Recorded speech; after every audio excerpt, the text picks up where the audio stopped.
Boa noite. Se você voltou, porque ainda te restou alguma coragem, não é? Dá tempo de desistir ainda, viu? Hoje é só segunda-feira. Deixa eu falar um pouquinho aqui sobre o colégio. Eu devia ter aí, não sei, final da primeira infância, por volta de, quem sabe, 7, 8, 9, 10 anos. Numa época, tem gente aqui que eu vou precisar dar uma contextualizada. Antes do Netflix, tinha um tal de DVD. Antes do DVD, tinha um tal de VHS.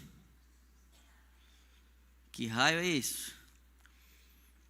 Era uma fita, um bolachão desse tamanho assim, ó, que você botava num aparelho chamado videocassete. E aquilo, quando tinha um cabo ligado na televisão, você conseguia o que estava gravado nisso passar na televisão. Então, quando eu era menino, esse colégio produzia algum tipo de material que chegava para nós em algum momento, quando isso se espalhava aí pelo Brasil, não é? Eu sou um catarinense de Florianópolis, que volta e meia esses materiais eram vendidos nas lojas de distribuidora, conhecida como Céus, mas às vezes a cidade era visitada por uma excursão de 1 ou 2 ônibus com um coral, às vezes um conjunto. E aí esse tipo de material chegava às nossas mãos, eles promoviam um colégio e vendiam esse material e tudo mais. Então, andar aqui pelas dependências do colégio, onde algumas fotos de capas de álbuns de coral e conjunto do Prisma, essa coisa toda, onde essas fotos foram tiradas, para mim é realmente uma coisa muito estimulante. E foi num contexto como esse que um professor aqui do IASP, pela função que ele exercia, ele acabou entrando no meu radar. Ele responde pelo nome de Edson Romero, alguns de vocês devem conhecer. Eu era menino, né? Ele tem o fetiche aí de esconder a idade, mas ele resolveu compor 2 músicas no Inário, lá eles colocam a idade, a data de nascimento do compositor. E aí, eu já era pastor em Porto Alegre, quando recebi um telefonema, e do outro lado da linha dizia assim: aqui é o pastor Edson Romero. Eu quase tive um troço assim. À época ele era pastor da igreja do IPAI, o internato que nós temos ali em Petrópolis. E ele me chamou para fazer uma semana de oração lá na igreja onde ele era pastor, não é?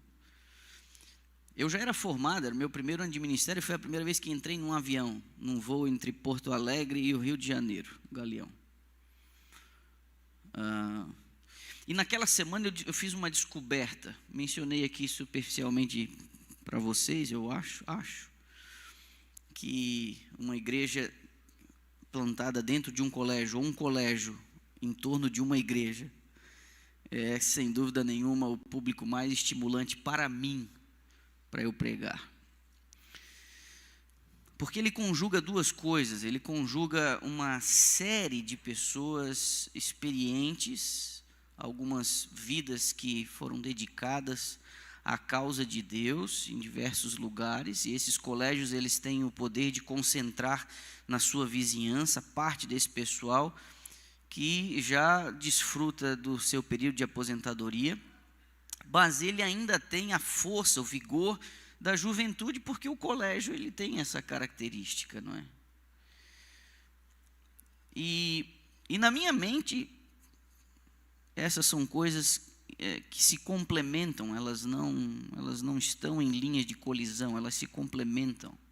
Às vezes é um desafio, Porque quando a gente passa a viver um pouquinho mais, a gente acaba estranhando algumas novas coisas.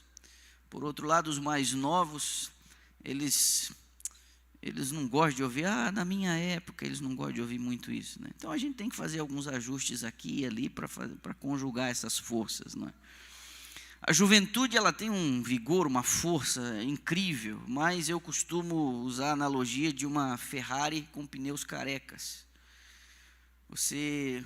A juventude, no seu ímpeto, na sua força, no seu vigor, às vezes entra com muita velocidade nas curvas. Até não capota, mas derrapa. Às vezes pode até sair da pista. E o que garante a estabilidade da força, do vigor, do ânimo da juventude é a estabilidade que os mais velhos, através dos seus conselhos, eles dão aos mais novos. Então, eu me vejo quase que forçado a dizer a você que é um pouco mais experiente, o seu ânimo precisa ser um pouco mais longo com os mais jovens. Sabe o que é um ânimo longo? É o que a Bíblia chama de longanimidade. Não seja tão exigente, porque eles ainda estão aprendendo. E aos mais novos, não seja como Roboão, que em decisões cruciais da vida preferiu consultar os coleguinhas. Conversa com gente que já viveu um pouco mais, o risco de você errar diminui consideravelmente. E a mim me incomoda um pouco algumas tendências. E uma das tendências que me incomoda muito é que, às vezes, nós desprezamos o conselho dos mais velhos e o trocamos pela força da juventude, como se nós valêssemos aquilo que nós produzíssemos. Eu acho que o Oriente tem muito a nos ensinar, nós que moramos no Ocidente, em relação a isso.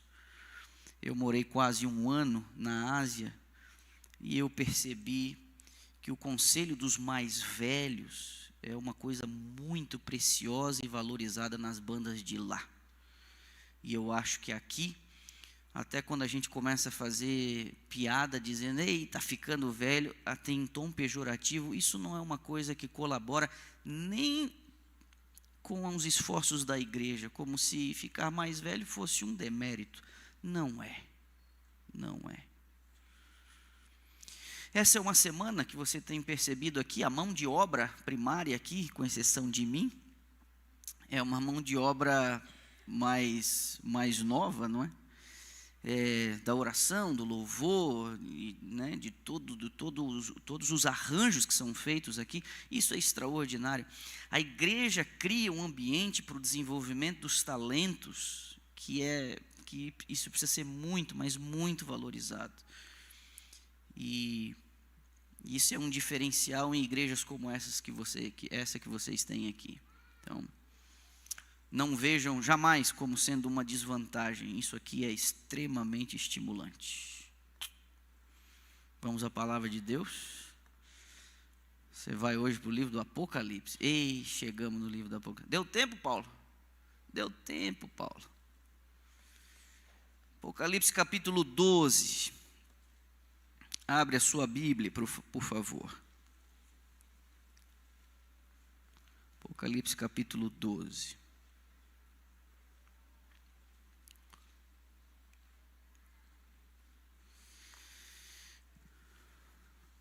Tendo achado, vou pedir para você inclinar a sua cabeça uma vez mais. Amantíssimo Deus e Pai celestial, nós estamos diante de Tua face santa nesta noite, e que honra nossa, de nos apresentarmos diante do governante do universo, e de Ele ter interesse pelo nosso bem-estar e de estar disposto a se manifestar no meio dos seus filhos. Falamos isso com fé, porque assim a Tua palavra nos garante. Essa seria uma casa de oração, este seria um lugar onde o Senhor se manifestaria. O Senhor também disse que 2 ou 3 pessoas seria razão suficiente para o Senhor descer e estar entre eles. Então teu nome já foi invocado aqui, nós reconhecemos a tua presença entre nós. Mas, Senhor, nós temos um desejo, porque a tua palavra está aberta, e nós pedimos que o Senhor fale conosco, que o Senhor fale em alto e bom tom, e que a gente consiga distinguir a tua voz acima de todas as outras vozes. É possível que esta segunda-feira tenha sido tumultuada para alguns de nós. Outros vieram e entraram neste recinto até preocupados com o resto da semana, as atividades que ainda terão que realizar. A estes, por favor, eu peço, proteja-os contra as distrações e captura, por favor, a nossa atenção total e exclusiva, para que nós possamos aprender do Senhor, quando agora vamos estudar a tua palavra. É a tua palavra, palavra poderosa, palavra que transforma. Então, por favor, Pai, ouve nossa prece. Nós a fazemos em nome do nosso amado Jesus. Amém. O que temos visto até aqui? Vimos que o tema do remanescente não é um assunto isolado, mas ele percorre a Bíblia de uma ponta a outra. Nós vimos que o remanescente é um ato de Deus de tirar uma parte do todo para alcançar a todos. Nós também vimos, infelizmente, que não tem sido senão aos trancos e barrancos que Deus tem levado o seu projeto adiante. Nós vimos que Noé foi um remanescente que Deus arrancou do meio da humanidade e sobrou só ele e sua casa. Vimos que Abraão, Isaque e Jacó foram remanescentes dentro de sua geração. Vimos que Israel foi remanescente entre todas as nações. E ontem vimos que a igreja cristã tornou-se o remanescente do remanescente, o novo Israel. Isso basicamente é o que vimos até agora. Mas hoje nós vamos nos deparar com outro remanescente, o remanescente escatológico, o remanescente apocalíptico. Não há como entendermos direito o remanescente apocalíptico sem antes termos entendido o que vimos nos 2 primeiros dias. Que o que o Apocalipse traz não é novo, não é novidade, não é original. É apenas o clímax de algo que Deus, desde o princípio, foi construindo como parte do seu projeto. Projeto de Deus, salvar, resgatar a humanidade dos seus pecados. Esse é o projeto de Deus. Um projeto que ele leva tão a sério que ele foi diretamente afetado para garantir o resgate. Nosso planeta foi sequestrado, o governo deste planeta foi passado a mãos bandidas, e o nosso resgatador veio recuperar o que havia sido perdido por conta do pecado dos nossos primeiros pais. Então, Apocalipse 12, o verso 17, na minha versão e a maioria delas, nós lemos assim: irou-se o dragão contra a mulher, e foi pelejar, que diz a tua Bíblia, com os restantes da sua descendência. Agora, os que guardam os mandamentos de Deus e têm o testemunho de Jesus. Antes de analisarmos o texto, nós vamos precisar analisar o contexto em que ele está inserido. É o contexto do capítulo 12. Existe uma coisa dentro da literatura hebraica, dentro do pensamento hebraico, que se chama quiasmo. Já ouviu falar? O quiasmo é mais ou menos assim.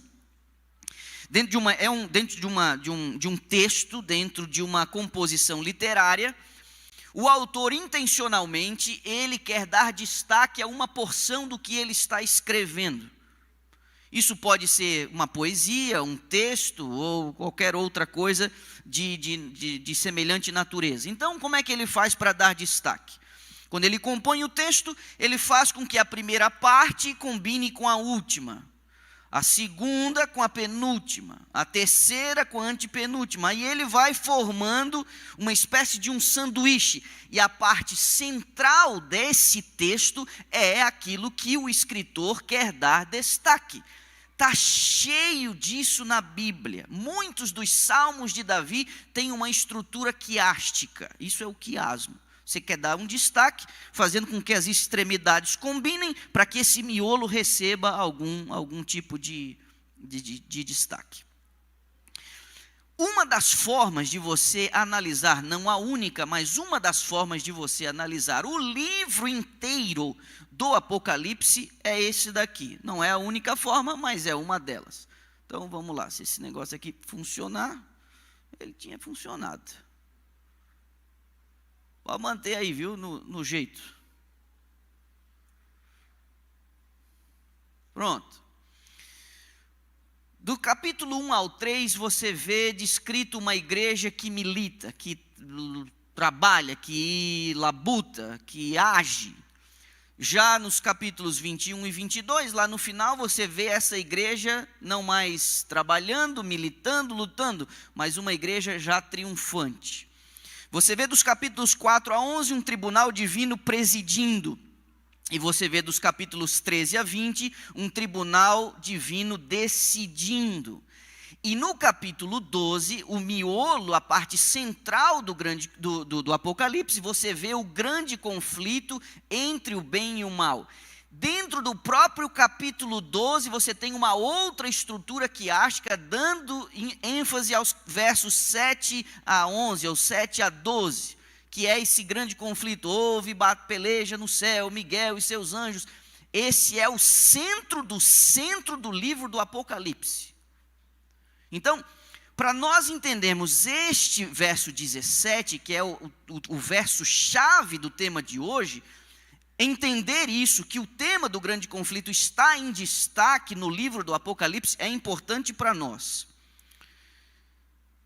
Mas o tema do grande conflito, ele também pode ser usado para você analisar toda a Escritura e não somente o livro do Apocalipse. Lógico, você sabe, todos os livros da Bíblia, os outros 65, de alguma maneira apontam para o clímax e encontram algum tipo de eco no livro do Apocalipse.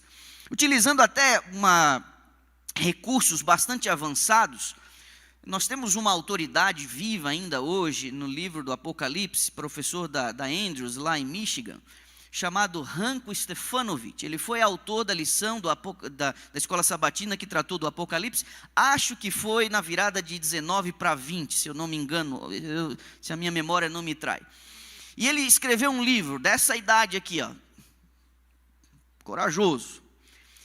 E ele, nessa obra, ele diz que nós temos mais de 600 referências do Antigo Testamento dentro do livro do Apocalipse, referências diretas ou indiretas, ou seja, você não consegue jamais, de forma nenhuma, entender o livro do Apocalipse sem você compreender a sua base, e a base do livro do Apocalipse é o Antigo Testamento, e não só o livro de Daniel, o que surpreende a muitos. Ou seja, não tem como, sem você compreender a história de Israel e o drama da história de Israel registrado no Antigo Testamento, você não consegue analisar o livro do Apocalipse. E o tema do grande conflito é algo que serve para você enxergar todo o compêndio bíblico. Alguns teólogos adventistas sugerem, inclusive, que o tema do grande conflito é uma espécie de moldura utilizada por Ellen White, onde todas as coisas estão ali sustentadas. O tema do grande conflito entre o bem e o mal. Então, se vocês me permitirem, eu queria chamar e comparar com vocês dois textos, nas duas extremidades das Escrituras. O primeiro nós já lemos, Apocalipse 12, 17, mas agora eu queria que você segura aí a página onde você está no capítulo 12 de Apocalipse e vá até Gênesis no capítulo 3. Você também conhece o texto, é considerado a primeira promessa da Escritura, o verso é o 15 do capítulo 3, que diz assim: porém inimizade entre ti e a mulher, entre a tua descendência e o seu descendente, este te ferirá a cabeça e tu lhe ferirás o calcanhar. Então me permitam, dê uma olhadinha na tela. Em comparação, Gênesis 3,15, Apocalipse 12,17, você vê algumas similaridades. Elas são óbvias, evidentes, sem nenhum tipo de forçação de barra. Satanás é apresentado nos dois textos. No de Gênesis, lá no início da Bíblia, é na figura da serpente. Mas no livro do Apocalipse, ele é apresentado na figura de um dragão. Você vê a mulher ganhando algum tipo de destaque em Gênesis 3, mas também vê ela sendo perseguida e também em destaque no capítulo 12, no verso 17. Você vê a semente da mulher, onde toda a escritura bíblica deposita sua confiança, porque um descendente dessa mulher esmagaria a cabeça da serpente. Pois bem, a semente da mulher, no capítulo 12, primeiro na figura do seu filho e depois no restante da descendência dessa mulher, também aparece aqui a semente da mulher. Você vê que o próprio Deus coloca uma inimizade entre a serpente e a raça humana. E você vê que essa inimizade, ela é retratada no livro do Apocalipse com a expressão de ira e de guerra, peleja, que essa serpente, que agora é chamada de dragão, vai acometer sobre os descendentes da mulher. Ou seja, estas duas extremidades estão plenamente conectadas. O início do nosso drama e o final do nosso drama. E no meio dessa bagunça toda é uma coisa que a gente compreende como grande conflito. Houve guerra no céu, a mulher vai dar à luz, isso é no capítulo 12 como um todo. A mulher dá à luz na terra, o dragão busca matar o filho da mulher. O dragão ataca a mulher que dera à luz, a mulher foge para o deserto, o dragão persegue o remanescente da mulher, o restante da sua semente. E esse é o tema da nossa semana. Na sexta-feira, nós vamos ver como esta ira, esta guerra, se intensifica de maneira particular contra o remanescente. Nós vamos nos dedicar na sexta-feira especificamente em relação a esta ira, essa guerra que ele faz contra o remanescente. Hoje estamos apenas citando aqui. Depois do período que a mulher aparece fugindo para o deserto, a sua fuga é mencionada 2 vezes no capítulo 12, aí aparece o remanescente. Então entenda, existe aqui uma ordem cronológica no capítulo 12, o remanescente surge, o remanescente escatológico, apocalíptico, ele surge no relato bíblico, no contexto da fuga da mulher, para se abrigar contra os ataques do dragão. Então você tem um ataque, mencionado 2 vezes, e depois surge a figura do remanescente. Quem é esse resto? E como é que a gente faz para identificá-lo?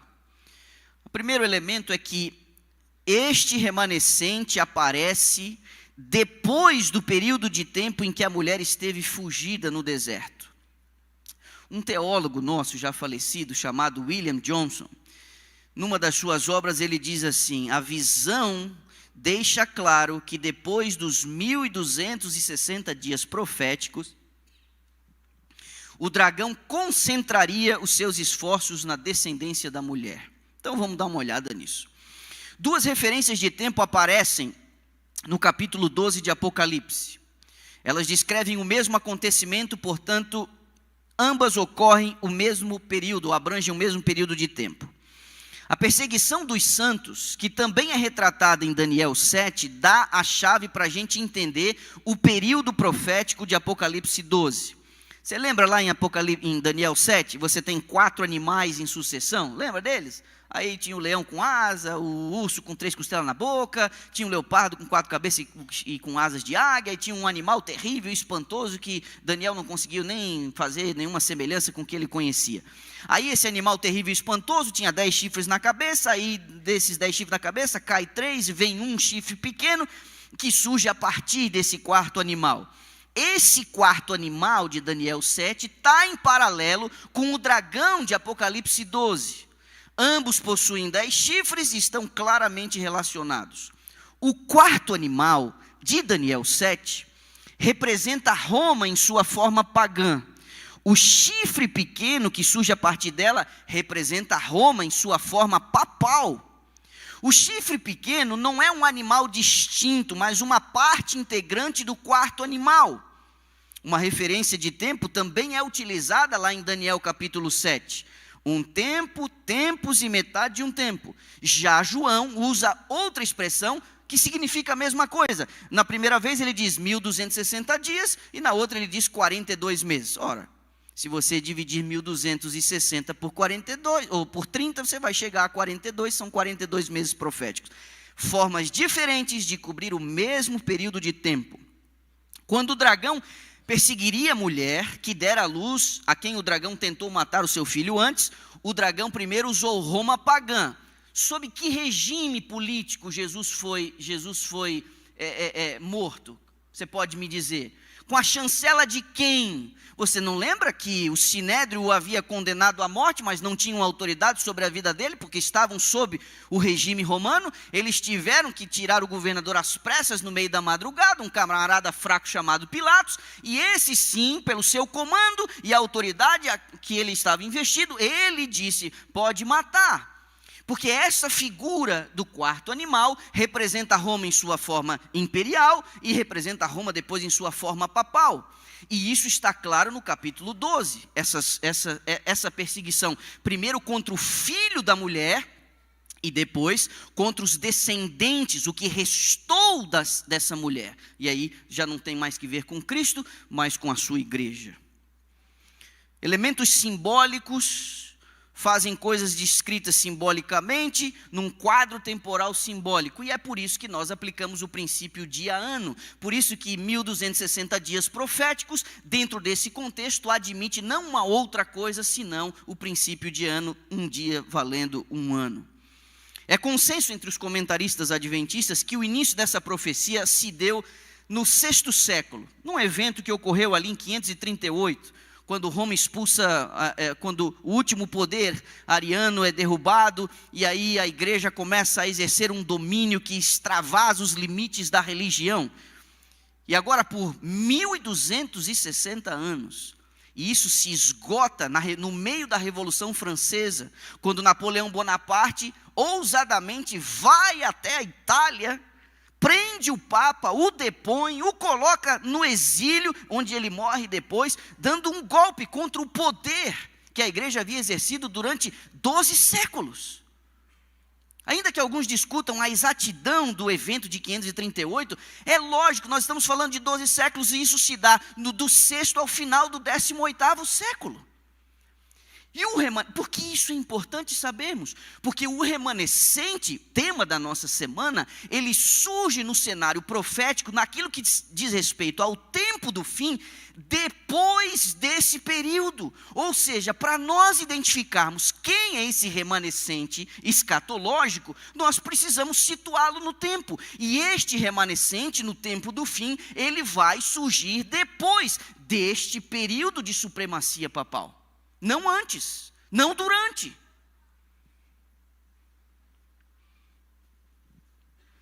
Embora o quadro temporal não revele exatamente quem é o remanescente, pelo menos ele nos diz quem o remanescente não é.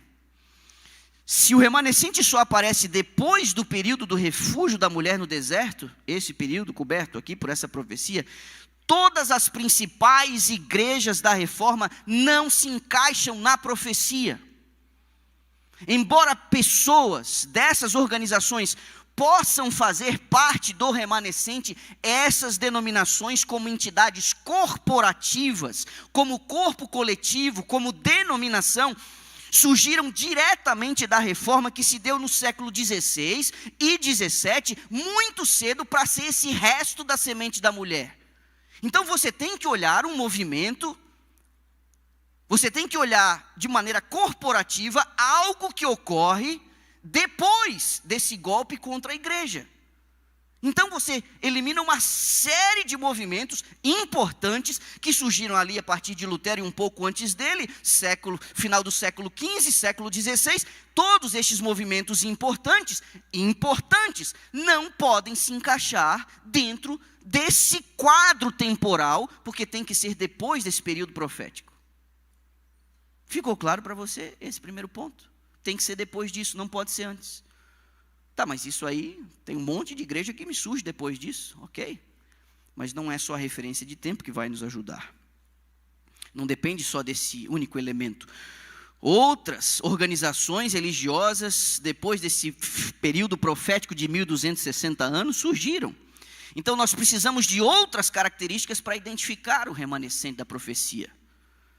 E o próprio texto do verso 17 do capítulo 12, depois da vírgula, nos dá 2 elementos. Qual é o primeiro deles? O resto da descendência da mulher, sobre o qual Satanás dirige a sua ira de maneira específica, tem 2 características. A primeira dela, esse povo chato e teimoso insistiria num negócio, que era guardar os mandamentos de Deus. Não tire os seus olhos do texto, está depois da vírgula. Irou-se o dragão contra a mulher e foi fazer guerra contra os restantes da sua descendência, vírgula. Os que guardam os mandamentos de Deus, é uma característica. Agora, o resto da sua semente guarda os mandamentos. Vamos a alguns textos. Olha esse aqui. Aquele que diz eu o conheço e não guarda os seus mandamentos é mentiroso, e nele não está a verdade. Isso também não é nada novo. A Bíblia já traz esse tipo de característica, a Bíblia já traz esse tipo de exigência, a Bíblia já traz esse tipo de marca. Olha um outro texto. Anulamos, pois, a lei pela fé? De maneira nenhuma, antes estabelecemos a lei. Honra o teu pai e a tua mãe, diz Paulo à igreja de Efésios, que é o primeiro mandamento com promessa. Ou seja, quando estamos falando de mandamento, especialmente nas cartas paulinas, ele não está falando de uma outra coisa, senão os 10 mandamentos. E aqui ele cita um deles, inclusive, para fazer o seu ponto. Olha o que Jesus disse na noite em que foi traído. Entre a Santa Ceia e o Getsêmane, se me amardes, guardareis os meus mandamentos. Ora, é claro que incluído nos mandamentos de Deus, precisamente no seu centro, está o quarto, que é negligenciado por quase toda a totalidade do mundo cristão. Então, meu amigo jovem, se um dia você for confrontado, ei, por que você guarda o sábado? Responda de maneira muito simples, clara e direta, pela mesma razão que eu guardo o 8º. Pela mesma razão que eu guardo o 1º. Pela mesma razão que eu guardo o 10º. Não existe uma outra razão. A razão porque nós guardamos o 4º mandamento é a mesma razão pela qual nós guardamos os outros 9. A mesma razão. A ênfase que nós damos a isso, aí tem um outro propósito. Vamos tratar disso na quinta-feira. A razão é a mesma. Alguém pode dizer, mas mudou porque... Peça o texto. Peça a razão bíblica. Peça a razão bíblica. Ora, alguém pode dizer, não, mas você escolhe o seu 7º.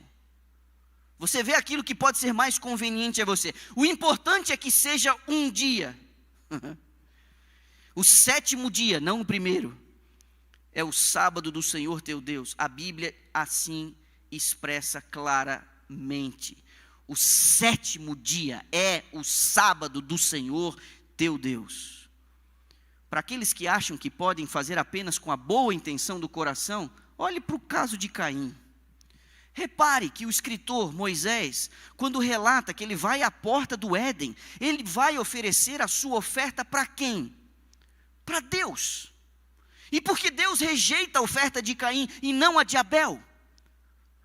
A intenção de Caim não era adorar ao seu Deus, ele não era um agricultor, ele não deu o melhor que ele tinha, ele não pegou dos frutos da terra porque era aquilo que ele cultivava, era aquilo que ele fazia, aquilo estava muito diretamente ligado às suas características, ao seu melhor. Meu irmão, o seu melhor não é suficiente. A sua boa intenção não é suficiente. Não é suficiente, porque quando Deus expressa o que Ele quer, não é o que você acha que você pode dar, é o que Ele disse que é. E esse negócio, é claro, o 7º dia é o sábado do Senhor teu Deus. E isso está no coração da lei, e esta lei, que o resto da semente da mulher, que recebe a ira de Satanás, insiste ainda em guardar. A importância do sábado fica ainda clara no capítulo 14 do livro de Apocalipse. Porque no contexto dos últimos dias, um anjo, usando uma linguagem tirada diretamente do mandamento do sábado, chama os habitantes da terra, ali na seção do verso 6 em diante, dizendo assim: adorar aquele que fez o céu, a terra, o mar e as fontes das águas. No livro do Apocalipse há uma batalha pela adoração. Aqueles que adoram a Deus, o Criador, que fez os céus, a terra e as fontes das águas, e adorar a besta e a sua imagem. E a linguagem que é utilizada por João para descrever a mensagem desse anjo de Apocalipse 14 é uma linguagem tirada do seio do decálogo. Porque o decálogo, nos 10 mandamentos, o 4º mandamento apresenta a Deus como Criador dos céus, da terra e das fontes das águas. Ou seja, o último drama protagonizado no nosso planeta, que vai fazer distinção entre uns e outros, e que vai ser uma pedra de toque para provar a fidelidade dos habitantes da terra, tem que ver com a adoração. E essa adoração está conectada com o fato de Deus ser o Criador. E o mandamento do sábado é aquele que apresenta Deus como o Criador dos céus e da terra.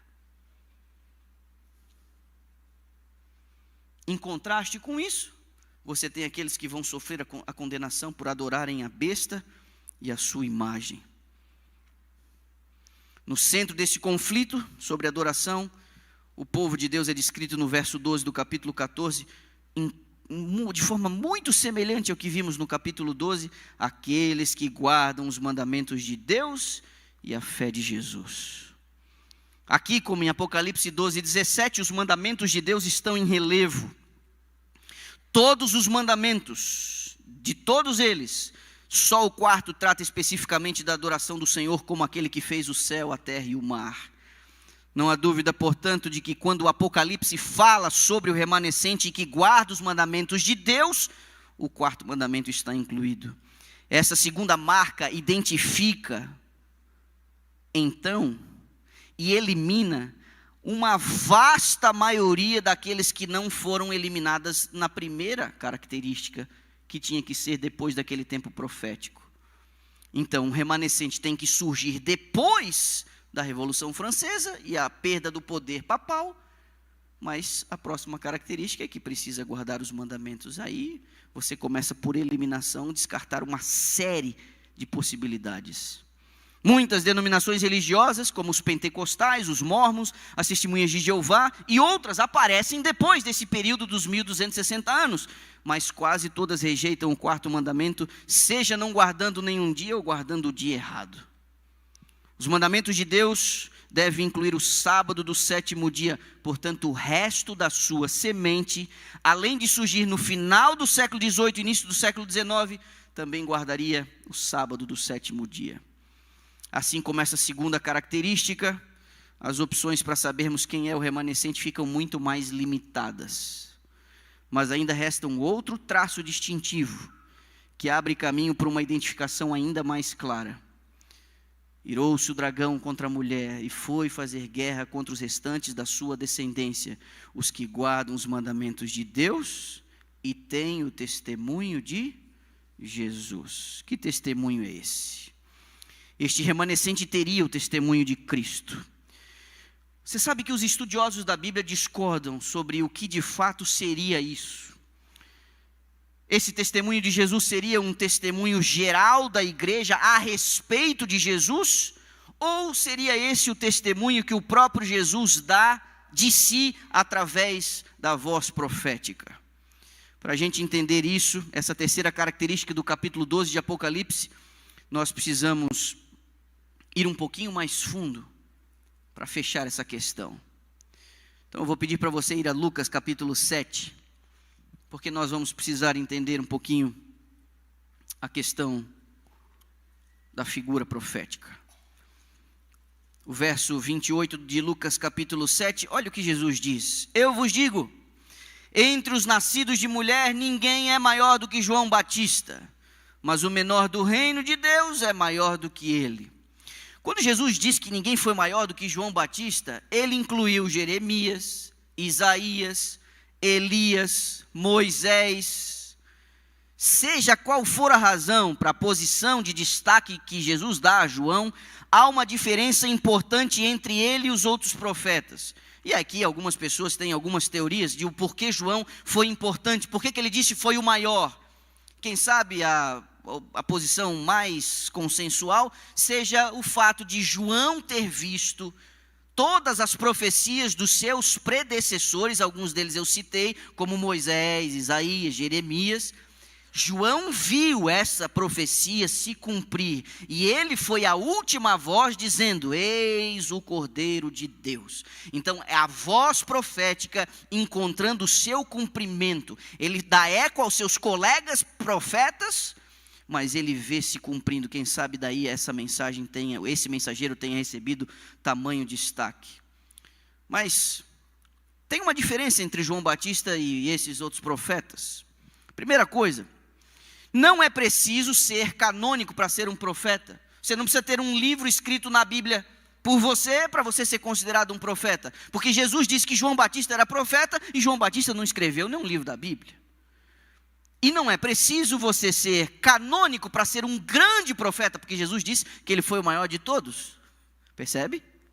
Então vamos a alguns nomes que foram profetas e não tiveram nada escrito na Bíblia de sua autoria: Natã, Elias, Gade, Aías, Semaías, Ido, Azarias, Eliseu, Débora, Uda, Ana, as filhas de Filipe. Toda essa gente aqui foi profeta, e a Bíblia chama eles de profeta, e eles não escreveram nadinha de nada que está registrado no cânon sagrado. As Escrituras revelam que o Senhor não só usou profetas que não tiveram nenhum manuscrito seu preservado ou incluído na Bíblia, mas que alguns desses profetas ainda eram mulheres, algo culturalmente extremamente estranho. Muita gente séria, sincera, crê não haver mais necessidade do dom profético desde a formação do cânon sagrado. Mas é a mesma Escritura que diz algumas coisas sobre isso. Então, por favor, Efésios no capítulo 4, Paulo está falando à igreja, dizendo algumas coisas sobre dons. E ele diz que quando Jesus subiu às alturas, verso 8, levou cativo o cativeiro, concedeu os dons aos homens. Aí ele diz a partir do verso 11, apóstolos, profetas, evangelistas, pastores, mestres. E aí ele diz assim, com vistas ao aperfeiçoamento dos santos para o desempenho do seu serviço. Ou seja, os dons que Paulo lista, Paulo escreve a sua carta aos Efésios lá na década de 50, 60, uns 20, 30 anos depois da morte e ascensão de Jesus. E ele diz e promete que o Espírito Santo, ao ser dado à igreja, daria dons à igreja, e na lista de dons, que tem mestre, evangelista, um monte de coisa, tem o dom de profeta também. E ele diz que estes dons visam o aperfeiçoamento da igreja. Quem de nós aqui diria, e na sequência do texto ele diz assim, para que cheguem à estatura de Cristo, ao pleno amadurecimento. Você já viu uma igreja completamente cheia de Cristo, refletindo sua imagem na sua plenitude? Não. Então, se a igreja não chegou nesse status, os dons listados aqui ainda seriam necessários. Ora,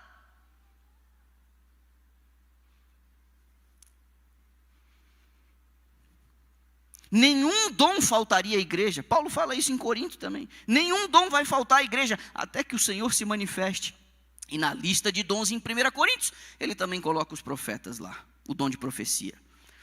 Cristo, 3 dias antes de morrer, ele está falando com os discípulos, e aí eles fazem uma pergunta: Senhor, quando é que vai acabar isso tudo? Aí Jesus faz ali uma descrição, misturando eventos daquela geração, da geração seguinte que viria Jerusalém ser destruída, do pessoal do período da Idade Média, e antes do seu retorno à terra. E lá pelas tantas, Jesus faz um alerta, ele diz: cuida para ninguém enganar vocês, porque virão falsos cristos e falsos profetas em meu nome. Vede que vou-lo tenho predito. Então Jesus faz um alerta a falsos profetas.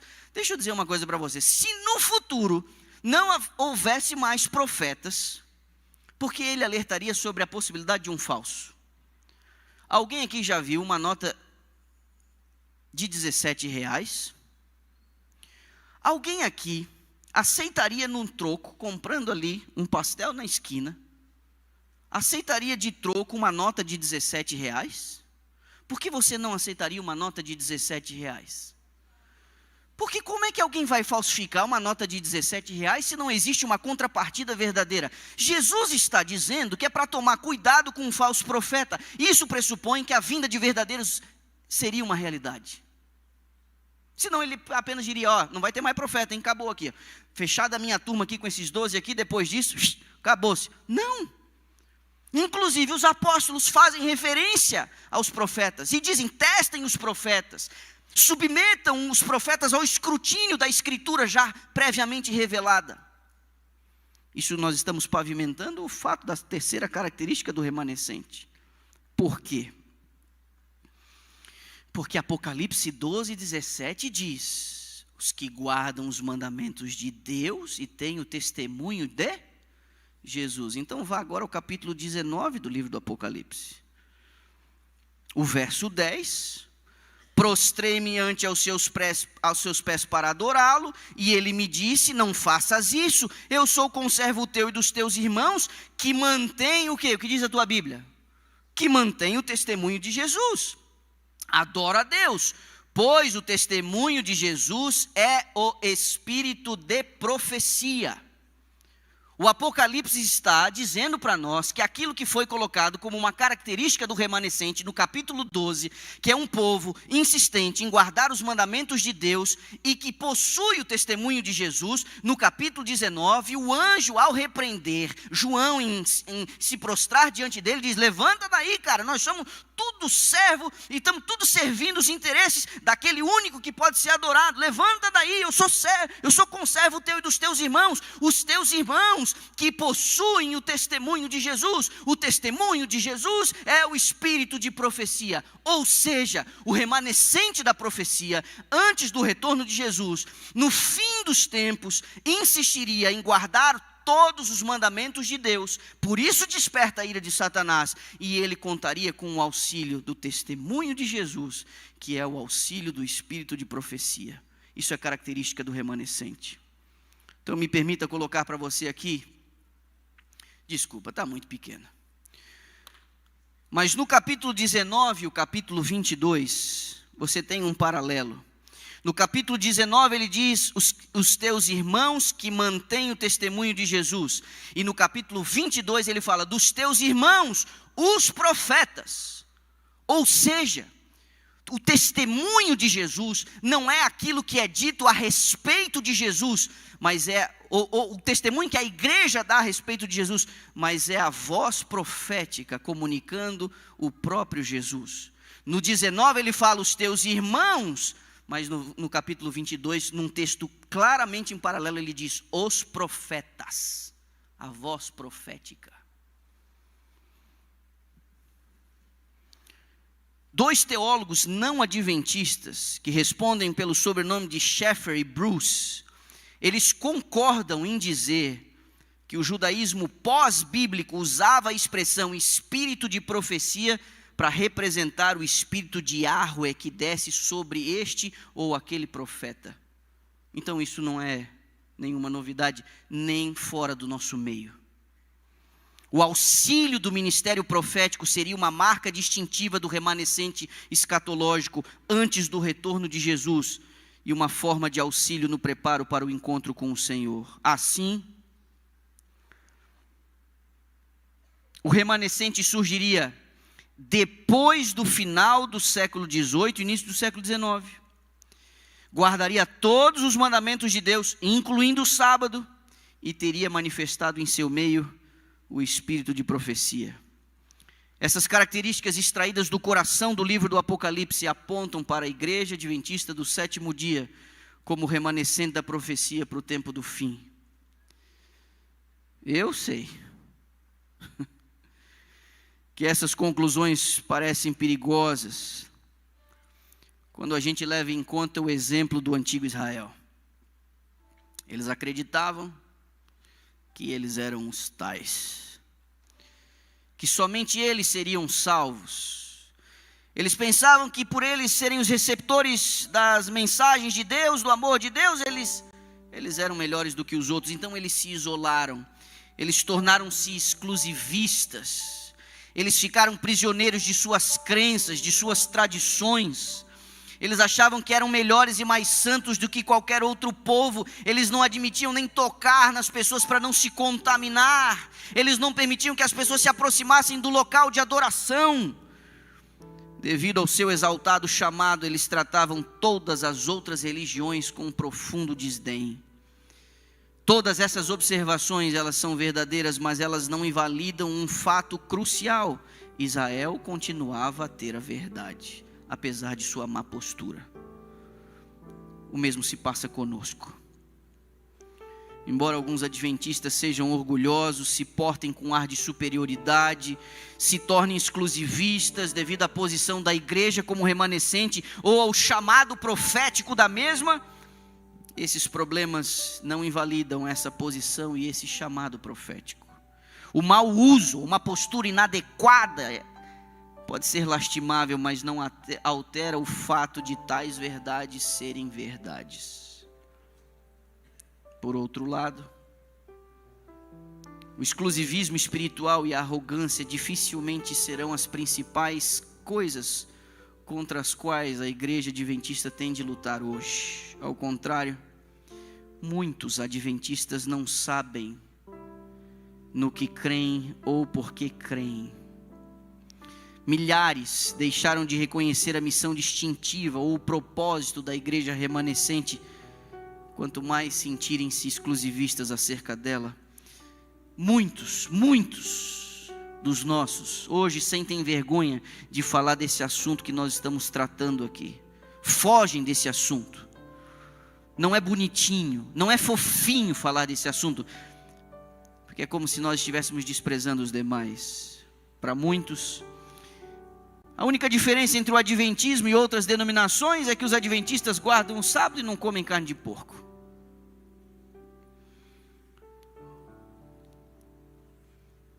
Alguns anos atrás, eu ainda era estudante de teologia, um dos meus professores escreveu um importante artigo publicado na revista Adventista.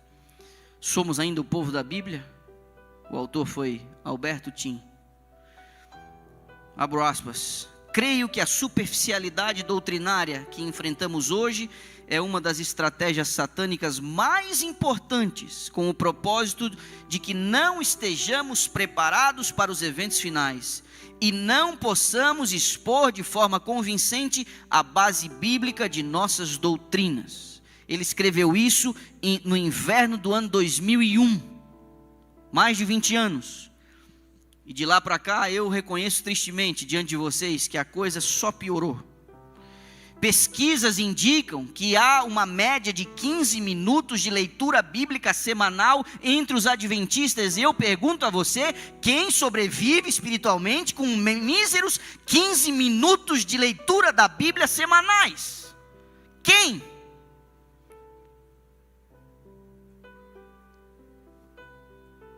Você não tem condições de fazer frente às inúmeras baboseiras que estão sendo ditas com pessoas segurando a Bíblia em púlpitos populares, com pastores populares, usando uma abordagem popular. Você não tem condições de verificar o erro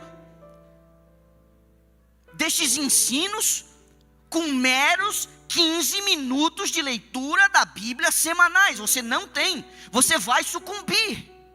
Você vai engolir a mentira. Não tem como se proteger disso. Não tem como. Então tem gente que diz assim: pregar sobre o remanescente pode levar ao orgulho, pode levar, quem sabe, a um ar de superioridade. Mas esse não é o nosso maior problema. Porque aqueles que aparentemente desenvolvem um certo grau de superioridade ao tratar desse assunto, eles até estudaram um pouco mais a Bíblia. Mas a boa parte de nós Nós não temos mais estudado a Bíblia. Então a gente nem sabe por que a gente é chamado ali pelos mais antigos de remanescente. A gente nem sabe disso. Essa semana estamos tentando dizer por que somos chamados. Só que esse povo precisa da razão de sua fé. Esse povo precisa, diante de pressões, e elas nem começaram ainda. Nós ainda nem somos o ponto central das discussões atuais. Nem somos. Nós estamos rachando a conta com boa parte dos nossos irmãos cristãos. Porque quando a bazuca virar para o nosso lado, aí, meu irmão, aí que a coisa vai ficar feia. Nós não estamos no ponto central da questão. A vacina outro dia estava, quem tinha vacinado, quem não tinha vacinado. Isso foi uma confusão danada, mas nós não estávamos no centro da questão. Está aí agora essa questão do gênero, da raça, das lutas de classe. Nós não estamos no centro da questão, nós estamos na periferia disso. A igreja arranha, falando aqui, falando ali, um pouquinho sobre isso. Mas nós não estamos ainda no centro da questão. Nós estamos tendo a oportunidade de ver essa violência, essa bagunça, essa discussão, essa polaridade de fora. Nós não estamos no centro da questão, mas nós estamos vendo o tipo de violência que está se formando por aqueles que pensam diferente. E quando você estiver no centro da questão, como que você vai sobreviver? Com 15 minutos de Bíblia por semana, você vai dar razão de sua fé? Não! Na primeira apertada você cede, porque te faltam argumentos. Então, volte à palavra. Volte à palavra. Volte a ler esse livro. A coisa está ficando feia. Eu tenho colegas que têm levantado este livro. E nas entrelinhas, eles tratam desse livro como se este livro contivesse a palavra de Deus e não fosse a palavra de Deus. O perigo está chegando. E você não pode depender de sermão de YouTube. Você não pode depender de podcast. Você não pode pegar comida mastigada. Não pode. Você tem que ler a sua Bíblia. Você tem que sentar na sua cama. Você tem que fazer a sua oração. Você tem que dizer: Espírito de Deus, que foi quem inspirou os profetas, me ensina de maneira direta, sem atravessador, sem intermediário. Você tem que ler a sua Bíblia. Você tem que estudar por si mesmo. Isso é um privilégio que você tem. Deus não quer que nenhuma outra mente controle a sua mente. Nenhuma outra mente. Então alguns jovens hoje cedem à tentação em achar que são livres, mas estão sendo controlados por outros e nem sabem como. Estão reverberando ideias. E não tem nada de novo, tá? Isso tudo é tudo embalagem nova, mas é tudo ideia antiga. E vão falando como se fossem as coisas mais originais. Com 15 minutos de leitura da Bíblia semanais, sério? Não dá. Esse remanescente precisa da razão de sua fé. Nenhuma outra comunidade religiosa tem a perspectiva da verdade presente que o adventismo tem. Nenhuma. Os batistas não têm, os testemunhas de Jeová não têm, os episcopais não têm, as comunidades que pertencem à Assembleia de Deus não têm, a cientologia não tem, os católicos romanos não têm, os metodistas não têm, os mormons não têm. Parece tão presunçoso eu dizer e citar os nomes aqui, né? Não parece nem muito correto a gente fazer isso, ainda mais gravado e publicado. Mas se alguém procura a verdade, puder encontrar uma igreja melhor que essa comunidade, que se encaixe nas profecias relativas ao remanescente, uma igreja que não só guarda os mandamentos de Deus, mas que tem o testemunho de Jesus Cristo, uma igreja que prega a verdade presente na mensagem dos 3 anjos de Apocalipse 14, eu diria a você, filie-se a essa igreja. Eu reconheço que isso pode soar estranho, mas ao contrário do antigo Israel, nós nunca declaramos que os membros da nossa igreja são os únicos a serem salvos e que só eles são os filhos de Deus. Nós nunca fizemos isso como corporação. A declaração da Igreja Adventista do Sétimo Dia começa com um abarcante reconhecimento de que os verdadeiros cristãos se encontram em todos os grupos religiosos. E eu trouxe isso por escrito para você. Nisto cremos, página 148, a Igreja Universal é composta por todos aqueles que verdadeiramente acreditam em Cristo. Nós nunca dissemos, como igreja, que não há salvação fora, ou fora da nossa placa, fora do nosso edifício. Nós nunca dissemos isso. Nunca, jamais.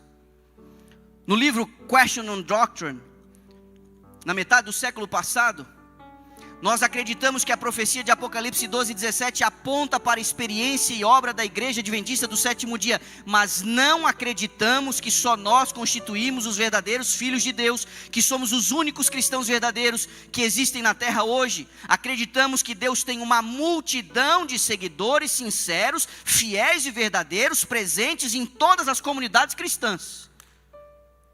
Por isso que se você sair na metade do sermão, corre o risco de você interpretar mal.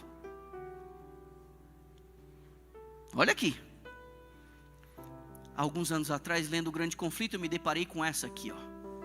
No capítulo 18 do Apocalipse, o povo de Deus é convidado a sair de Babilônia. De acordo com essa passagem, muitos do povo de Deus ainda devem estar em Babilônia. Porque o que ele diz? Sai dela, povo o quê? Povo o quê? Ou seja, Deus tem um povo que não está aqui. Eles não congregam com a gente. Eles não professam a mesma fé que nós. Eles não comungam das mesmas certezas que nós. Eles não estão aqui. Eles não estão. Olha o que a senhora White diz, página 383 de O Grande Conflito. E em que corporações religiosas se encontrará hoje a maior parte dos seguidores de Cristo? Ela mesma responde, sem dúvida, nas várias igrejas que professam a fé protestante. Ou seja, não há exclusivismo aqui. Nós não estamos dizendo que não há salvação fora de nós. Nós estamos dizendo que nós fomos separados dentro do projeto de Deus para anunciar a estas pessoas que o projeto de Deus as inclui. O remanescente não é para ser o único salvo. O remanescente é para cumprir um papel para Deus poder salvar tantos quantos aceitarem esse convite. Você percebe? Então não tem por que você bater no peito em dizer só somos nós. Para falar a verdade, há um certo privilégio, mas a responsabilidade é proporcional a ele.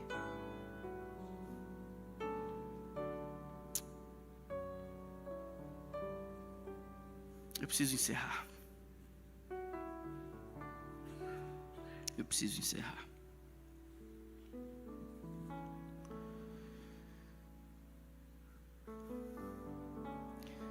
Amanhã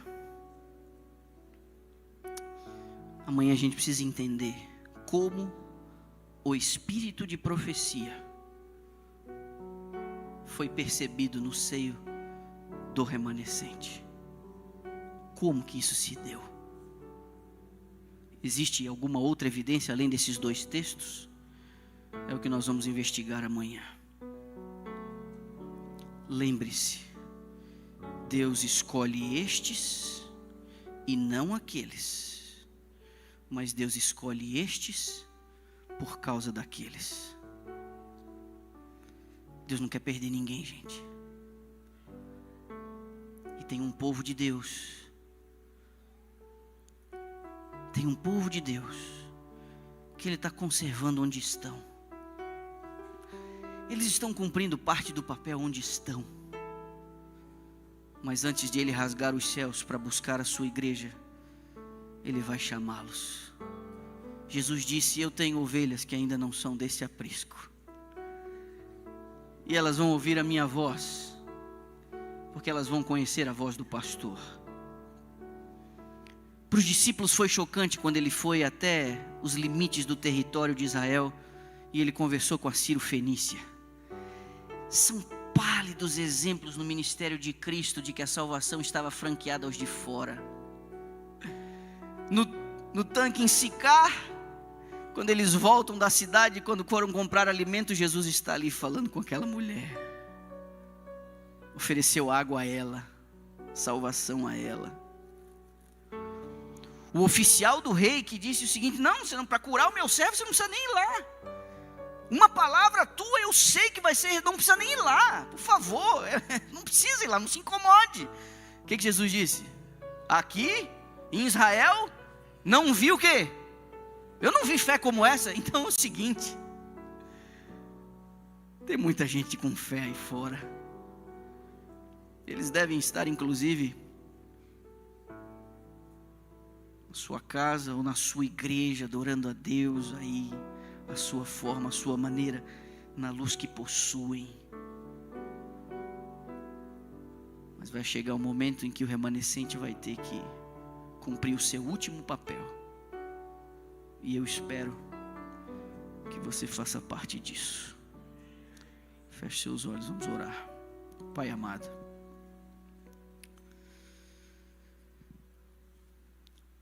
nós nos colocamos diante da Tua face. Nós te agradecemos porque o Senhor deixa claro as coisas. O Senhor não nos deixou às escuras e nos deu instruções para que a gente possa compreender quem nós somos e o que nós temos que fazer. Despeça esse grupo que decidiu vir aqui hoje à noite com uma bênção especial, Pai. A bênção de quem veio. E que ao deixar este recinto, eles saiam com uma porção especial do Teu Espírito. E ao nos trazer de volta amanhã, que possamos ter ainda uma sede e uma fome de Tua justiça ainda maior. Despeça-nos com a Tua paz, com a Tua graça. Nós oramos em nome de Jesus. Amém.